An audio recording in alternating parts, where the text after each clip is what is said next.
Indian premier league 2024 জারি থাকার মধ্যেই আলোচনার মধ্যে ঢুকে পড়েছে বিশ্বকাপ।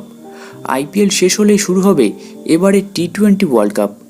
চলতি আইপিএলে কোন ক্রিকেটার কেমন খেলছেন সেদিকে ভারতীয় ক্রিকেট বোর্ড কর্তাদের তীক্ষ্ণ নজর রয়েছে।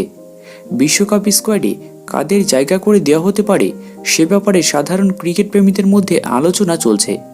অনেকেই যেমন মায়াঙ্ক যাদবকে টি-20 বিশ্বকাপের স্কোয়াডে রাখার পক্ষে মত দিয়েছেন। একা মায়াঙ্ককে রেখে তো আর ম্যাচ জেতা যাবে না, খেতাব জেতা অসম্ভব, দরকার অন্তত 11 জন যোগ্য ক্রিকেটার।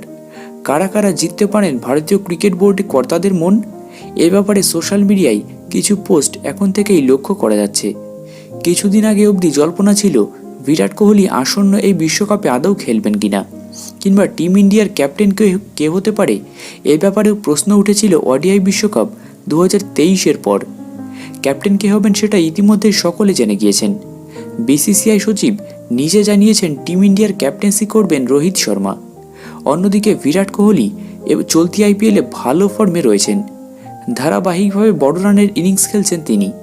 রানের মধ্যে রয়েছেন ঋষভ পান্ত, এখনও পর্যন্ত তাকে পজিটিভ দেখিয়েছে। বিশ্বকাপ স্কোয়াডে ঋষভ পান্ত থাকতে পারেন। ভারতে এখনও সেরা পেসার জসপ্রীত বুমরা।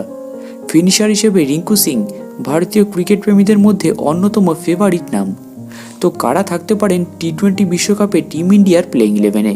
দেখুন সম্ভাব্য একাদশ: বিরাট কোহলি, রোহিত শর্মা, ইয়াশাসপি জয়সওয়াল, শুভমান গিল, রিঙ্কু সিং, ঋষভ পান্ত, সূর্যকুমার যাদব, মায়াঙ্ক যাদব, জসপ্রীত বুমরা, মোহাম্মদ সিরাজ এবং আর্শদীপ সিং।